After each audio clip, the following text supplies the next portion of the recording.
దేవుని ప్రేమ నేను ఎప్పుడు తెలుసుకోలేను. నేను పుట్టినప్పుడే దేవుడు నాకు అద్భుతం చేశారు. ఏంటో అద్భుతం అంటే, మా మమ్మీ ప్రెగ్నెంట్ ఉన్నప్పుడు నేను కడుపులో ఉన్నాను. అప్పుడు 8 మంత్స్ ఉన్నప్పుడే నేను పుట్టాను. 7 మంత్స్లో పుడితే బతుకుతారు, 9 మంత్స్లో పుడితే బతుకుతారు. కానీ 8 మంత్స్లో పుడితే మాత్రం చనిపోతారు. కొంచెం మంది మాత్రమే బతుకుతారు. కానీ దేవుడు నన్ను 8 మంత్స్లో ఎవరైతే పుట్టారో దాంట్లో నన్ను ఒక దాంట్లో చేర్చారు. దాన్ని బట్టి దేవునికి కృతజ్ఞతాస్తుతులు చెల్లించుకుంటున్నాను. నేను ఒకవేళ చనిపోయింటే ఇప్పుడు నేను ఇక్కడ ఉండేదాన్ని కానేమో. దేవుడు ఎందుకంటే నన్ను రక్షించాడు. నా జీవితంలో దేవుడు ఎన్నో మేలు చేశాడు. నేను అది దేవుని ప్రేమ నేను ఎప్పుడు తెలుసుకోలేను. కానీ నేను పుట్టినప్పుడు డాక్టర్ కూడా చెప్పింది ఈ పాప బతకదు అని మా మమ్మీకి చెప్పింది. మా అమ్మ ఏం చేసిందంటే ప్రేయర్ చేసింది, దేవుడా నా బిడ్డను బ్రతికించి నువ్వే బ్రతికించాలని మా మమ్మీ ప్రేయర్ చేసుకుంది. అయితే ఇప్పుడు ఏమైనా రోగాలు, నాకు అన్ని రోగాలు ఉన్నాయి. నేను పుట్టినప్పుడు ఏవైతే నాకు రోగాలు ఉన్నాయి, అప్పుడే ఇక్కడ ఏవైతే రోగాలు ఉన్నాయో అవన్నీ నాకు ఉండే. ఫిక్స్ ఇవన్నీ ఉండే, చాలా రోగాలు ఉండే నాకు. కానీ ఈ రోగాలు ఉన్నప్పుడే చిన్నపిల్లని ఒక బాక్స్లో వేస్తారు కదా, నన్ను ఆ బాక్స్లో 7 days నన్ను ఆ బాక్స్లోనే పెట్టారు. మా మమ్మీ ప్రే చేసుకుంది, దేవుడా డాక్టర్స్ ఏమో ఇట్లాంటి చనిపోతుంది పాప అని, నా బిడ్డని నువ్వే బ్రతికించాలని చెప్పాడు. దేవుడు మా మమ్మీ ప్రాణాలను ఆలోచించున్నాడు. అయితే నన్ను 7 days ఆ బాక్స్లో పెట్టిన తర్వాత మా మమ్మీ మా మామకి వీళ్ళందరికీ చెప్పింది, ఇట్లా డాక్టర్ ఇట్లా చెప్పింది చనిపోతుందంట పాప, ఆ పిల్లకి అన్ని రోగాలని అని చెప్పింది. అయితే మా మామ యాకోబ్ వచ్చి ఆ పిల్లని, నీకు 3 కూతుర్లు ఉన్నారు, ఒక కొడుకున్నారు కదా, చాలు కదా, ఇప్పుడు ఆ పిల్లకి అన్ని రోగాలు ఉన్నాయి, పెద్దగా చేతిలో పెంచుతాను ఆ పిల్లని అని చెప్పింది. చనిపోతే ఏం కాదులే, నువ్వు ధైర్యంగా అని చెప్పిండు. అయితే మా మామ కూడా అప్పుడు అలా చెప్పకుండే, కానీ పరిస్థితులు అట్లా ఉండే. అప్పుడు నాకు అన్ని రోగాలు ఉండే. కానీ ఇప్పుడు నేను పుట్టినప్పుడే దేవుడు అద్భుతం చేసిండు. నేను 8 monthsలో పుట్టినప్పుడు అద్భుతం చేశాడు. దాని బట్టి దేవుడు చెల్లించుకుంటున్నాను. దేవుడు వల్ల నాకు జీవితం ఎన్నో మేలు చేశాడు. నేను 7 days అయిపోయి నా బాక్స్లో అంటే డాక్టర్లు నన్ను ఆ బాక్స్లో పెట్టిన తర్వాత తీశారు బయటికి. డాక్టర్ కూడా ఆశ్చర్యం అయిపోయింది, ఏంటి పాప చనిపోతున్న పాప బతికింది, దేవుడే బతికించాలని మా మమ్మీకి చెప్పింది డాక్టర్. మీ పాప చాలా ఆశ్చర్యంగా బతికింది, దేవుడే బతికించాడు మీ పాపని అని చెప్పింది. అయితే ఇప్పుడు 6 months ఉన్నప్పుడు ఒక రోజు నైట్ ఏం జరిగిందంటే, మా మమ్మీ నేను అందరం పడుకున్నాము.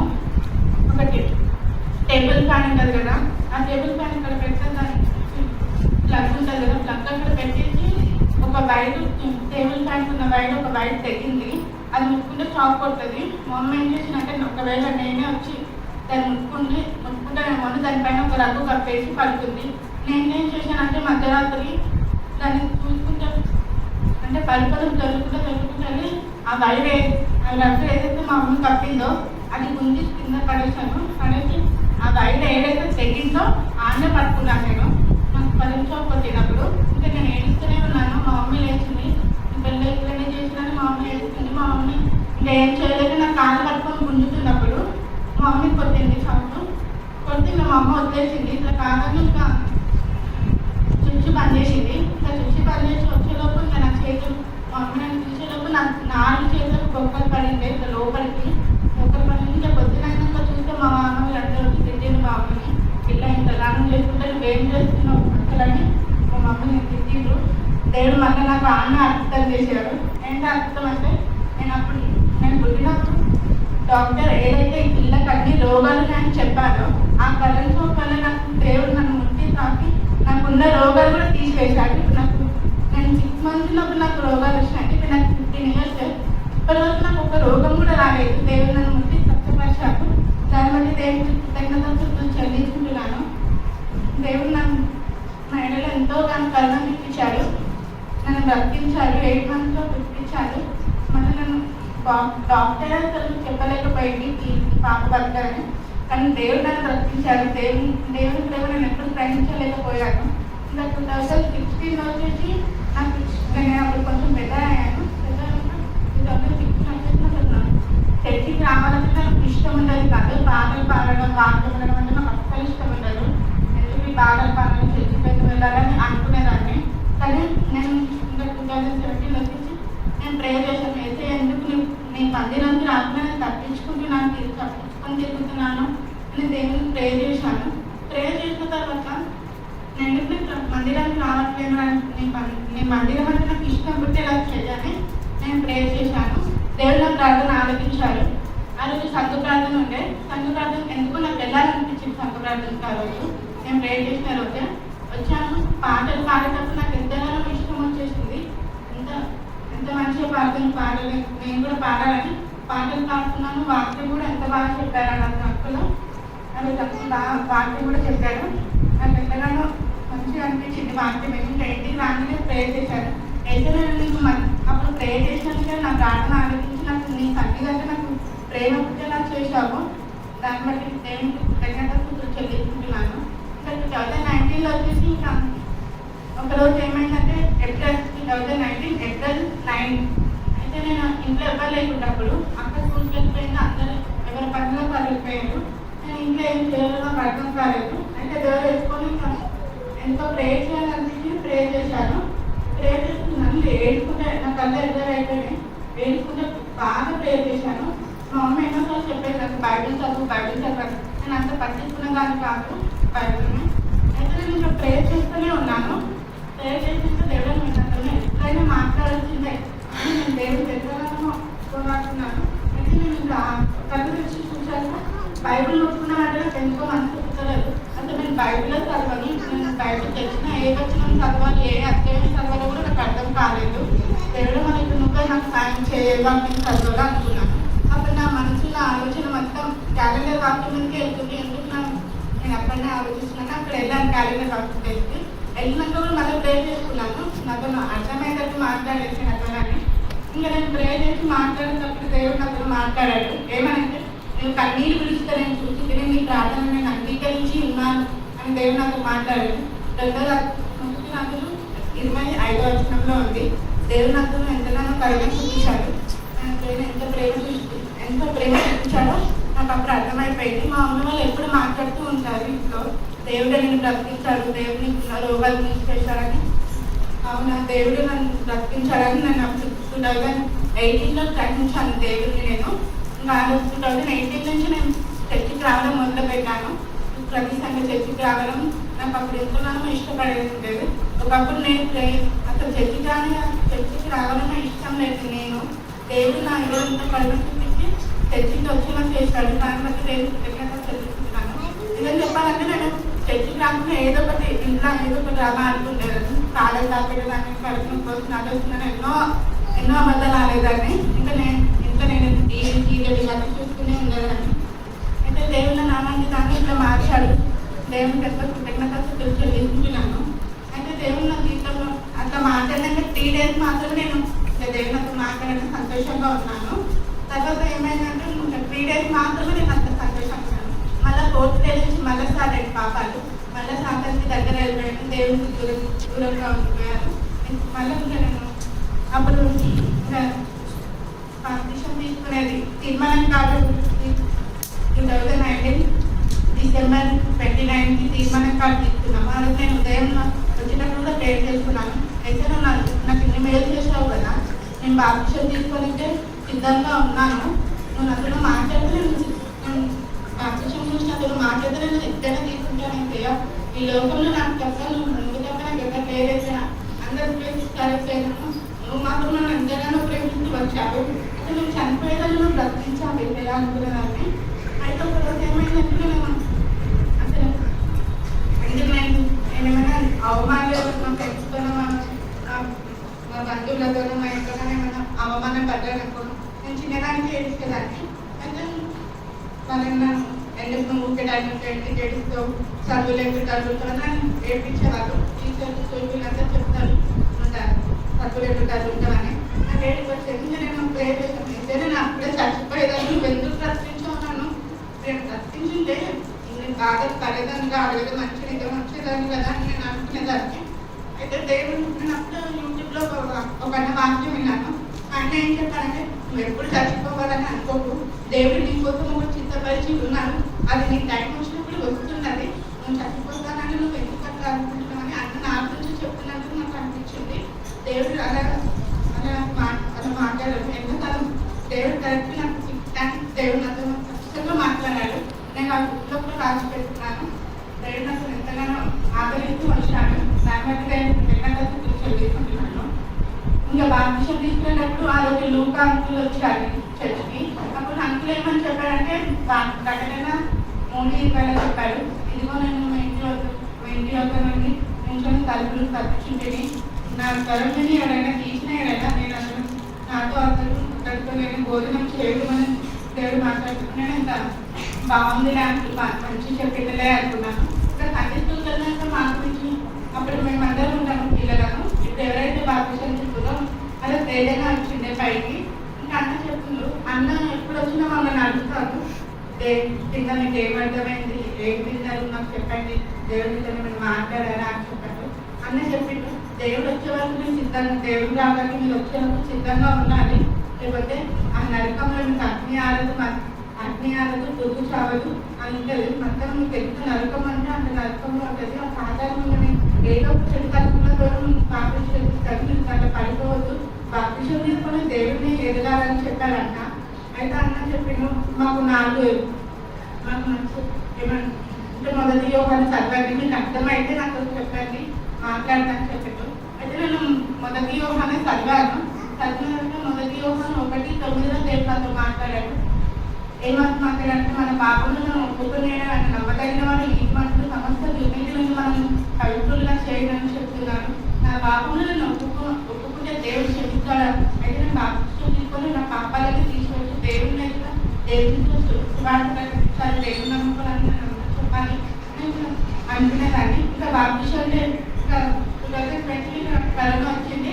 నేను అప్పుడు ఏమనుకున్నానంటే, దేవుడు ఇంకా తెలుసుకోవాలి అనుకుని బాప్టిజం ఈ సంవత్సరంలో లేవేమో అని అనుకున్నాను. ఇంకా 2021 వచ్చేసి నాకు ఎప్పుడైతే డేట్ 27కి బాప్టిజం అని చెప్పారో అప్పటి నుంచి నేను చాలా భయపడుతున్నాను. దేవుడిని ఇంకా పాపాలు వచ్చేసి దేవుడిని వెతుకుటకు సిద్ధంగా ఉండాలి కదా, మళ్ళీ నేను పాపంలో ఒకవేళ పడిపోతానేమో అనుకునేదాన్ని. అయితే నేను ఎప్పుడైతే తీర్మానం కార్డు తీసుకున్నానో అప్పటి నుంచి ఇప్పటి వరకు నేను ప్రేర్ చేసుకుంటూనే ఉన్నాను. బాప్టిజం తీసుకుంటే నేను పడిపోతే కాదు, నేను నీతో దగ్గరగా ఉండాలైతే నేను అక్కడి కోసం నేను సిద్ధంగా ఉండేటట్టు నన్ను చేసుకుని చేయాలని నేను ప్రార్థిస్తూ ఉండేదాన్ని.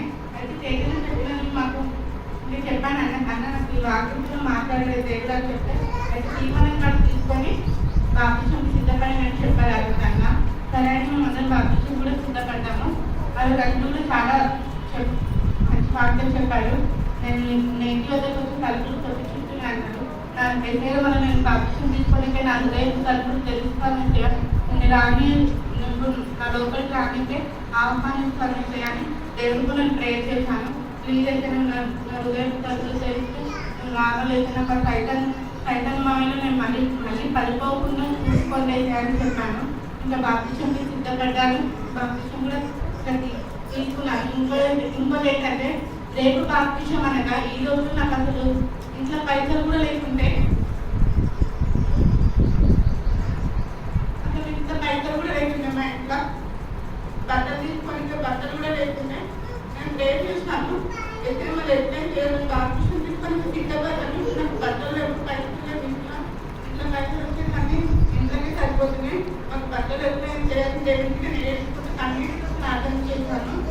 నేను ఎప్పుడైతే 2019 కన్నీటితో ప్రార్థన చేశాను అప్పటి నుంచి ఇప్పటి వరకు దేవుడు నేను ఏ ప్రార్థన చేసినా దేవుడు నాకు ఆలోచించి నాకు అది ఇచ్చాను కూడా. నేను ఏమైతే అడుగుతున్నా అవన్నీ ప్రతిదీ నెరవేర్చాను. ఒక్కటి కూడా నేను దేవుడు నెరవేర్చుకోలేదు. నేను ఎప్పుడైతే అడిగినా అప్పుడు దేవుడు అన్ని ప్రార్థనలు ఆలోచించాలి, నాకు నెరవేర్చారు కూడా. అన్ని నెరవేర్చంటే నేను చెప్పాలనుకుంటున్నాను. అది ఏంటంటే ఫస్ట్ 2020 లాక్డౌన్ పడింది కదా, అందరూ ఊరికెళ్ళిపోతున్నారు, మా ఫ్రెండ్స్ అందరూ ఊరికెళ్ళిపోతున్నారు. అయితే నేను ఇక్కడ ఉంటే ఏం చేయాలి, నన్ను కూడా మేము ఎక్కడైనా ఊరికెళ్ళేటట్టు చూడండి అని ప్రే చేస్తున్నాను. అయితే ఏంటో నాకు తెలియదు కానీ నేను నైట్ ప్రేస్ ప్యారెంట్స్ అనుకుని నైట్ పొద్దున్న అన్ని ప్రిపేర్ చేసి ఊరికెళ్ళాలి. పొద్దున మట్టుకు నేను చూస్తే ఇంకా మా అమ్మ వాళ్ళు ఊరికెళ్ళకే మాట్లాడుకుంటున్నారు. ఇంకా నేను సంతోషం మళ్ళీ ప్రే చేస్తున్నాను. అయితే నా ప్రార్థనలు ఆలోచిస్తూ వస్తున్నావు తండ్రి, దానికి కృతజ్ఞతలు చెల్లించుకోవాలని మన తనని ఎంతోగానో ప్రే చేశాను. నా సాక్ష్యంలో నేను ఒక్కటే చెప్పాలనుకుంటున్నాను. కన్నీటితో ప్రార్థన చేస్తే తప్పకుండా దేవుడు స్థితిలో జవాబు ఇచ్చేస్తాడు. నేను చాలాసార్లు మామూలుగా ప్రే చేసినప్పుడు దేవుడు నాకు ఆన్సర్ చాలా లేట్గా ఇచ్చాడు. కానీ కన్నీటితో ప్రార్థన చేస్తే మాత్రం స్థితిలో ఆన్సర్ ఇచ్చేస్తుంటూ కన్నీటి ప్రార్థన నా జీవితంలో ఎంతో ప్రాముఖ్యమైనదో నేను తెలుసుకున్నాను. ఇంకా ఆ రోజు నుంచి నేను ఎప్పుడైనా కన్నీటి ప్రార్థన చేయాలి. కన్నీటి ప్రార్థన ద్వారా దేవుడు మన మాటలను అంగీకరిస్తాడు, ఆయన ప్రార్థన అంగీకరిస్తాడని నేను ఆ రోజు నమ్మాను. దేవుడు నన్ను ఈ స్థితికి తీసుకొచ్చాడు. ఇప్పుడు నేను ఇక్కడ నిల్చొని సాక్ష్యం చెప్తున్నానంటే దానికి కారణం దేవుడే. దేవుడి కృపాలనే నేను ఇక్కడ నిల్చొని సాక్ష్యం చెప్పగలిగాను. ఆ రోజు నేను చచ్చిపోయిందే నేను ఇక్కడ సాక్ష్యం చెప్పేదాన్ని కాదు, కానీ దేవుడు లేకపోతే నేను ఇప్పుడు ఇక్కడ ఉండేదాన్ని కాదని నేను తెలుసుకున్నాను.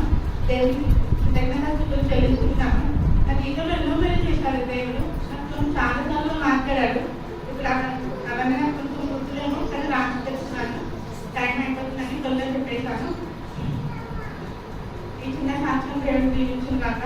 మీలో ఎవరైనా దేవుడు నేను పెద్దదానని చెప్తలేను, కానీ మీకు ఎవరైనా దేవుడు జవాబు ఇవ్వకపోతే కన్నీటి ప్రార్థన చేయండి, తప్పకుండా దేవుడు జవాబు ఇస్తాడు. ఎందుకు చెప్తున్నా నా జీవితంలో ఇట్లా చేశాను దేవుడు, నా జీవితంలో ఆన్సర్ ఇచ్చాను. అందుకని నేను కన్నీటి ప్రార్థన చేసి ఎప్పుడైనా నాకు ఏమైనా అవసరం లేని వాళ్ళని కూడా నేను కన్నీటి ప్రార్థన చేసి దేవుడు నన్ను ప్రతి చేశాడు. ఇంకా బట్టలు లేవని చెప్పాను కదా, నేను బట్టలు లేవని చెప్పిన వరకు ఆ రోజు నైట్ నేను పొద్దుగాల ప్రే చేసిన, నైట్ సాయంత్రం ప్రే చేసిన, నైట్ కూడా ప్రే చేసిన. అయితే ఏదో బాధ్యతలో నేను బట్టలు ఏదో తీసుకోలేదు. నేను బాధ్యత తీసుకున్న పిల్లలు అందరూ కొత్త బట్టలు వేసుకుంటే నేను పాత బట్టలు తీసుకోవాలి. కానీ కన్నీటితో ప్రార్థన చేశాను. అదొక నైట్ మా అన్న చెప్పాడు, మమ్మీ మన చెల్లెలకు బట్టలు ఎక్కడనే రేపు అని చెప్పాడు. అయితే నాకు ఇంకా మా అన్న ఎక్కడో నాకు పైసలు తమచేసి మమ్మీ అప్పుడు 9:30 అవుతుంది టైమింగ్లో. ఫ్రైడే నైట్ అయితే జరిగింది. ఫ్రైడే నైట్ 9:30 అవుతుంది. అన్న ఎట్లనో ఒకలాగా చేసి మా చెల్లెలకు ఎట్లయినా బట్టలు ఉండాలని అన్న ఆశపడుతూ వచ్చాను. నేను అనుకున్నాను దేవుడు మా అన్న రూపంలో వచ్చేసి నాకు బట్టలు ఇస్తారని దేవుడు చెప్తున్నట్టు, కానీ నా ప్రార్థన ఇంటికి ఆలోచిస్తారు కదా అని నేను సంతోషపడ్డాను. మరి దేవుడికి కృతజ్ఞతలు చెల్లిస్తున్నాను. దేవుడు నాకు జీవితం ఎన్నో మేలు చేశాడు కదా. అయితే మా అన్న ఇంకా బట్టలు చేసినాక ఎంతో సంతోషించాను. అయితే థ్యాంక్స్ నేను ప్రతిసారి నేను చెప్పిన ప్రతిసారి థ్యాంక్స్ చెప్తున్నాను దేవుడికి. ఎందుకంటే నా ప్రార్థన ఆలోచించే దాని కలిగి కృతజ్ఞతలను నేను ఎప్పుడు చెప్తూనే ఉంటాను దేవునికి. దేవుడికి నేను ఇప్పుడు కూడా లోపడాలి, సాధారణంగా మళ్ళీ పడిపోకుండా దేవునితోనే ఉండాలి, దేవునితో వాళ్ళు ప్రకటించాలి అని ఎంతగానో ఆశపడి ఉంటున్నాను. దేవుడు నా జీవితంలో ఎన్నో మేలు చేశాను. నా శాస్త్రంలోనే ఇదే చెప్పాలనుకున్నాను. నేను ఎంతో ఆశపడ్డాను. మీ అందరికీ చెప్పాను నా శాస్త్రంలో దేవుడు నాకు అందరి జీవితంలో దేవుడు గొప్ప కార్యం చేశాను. నా జీవితంలో కూడా దేవుడు ఎంతోగానో గొప్ప కార్యం చేశాడు.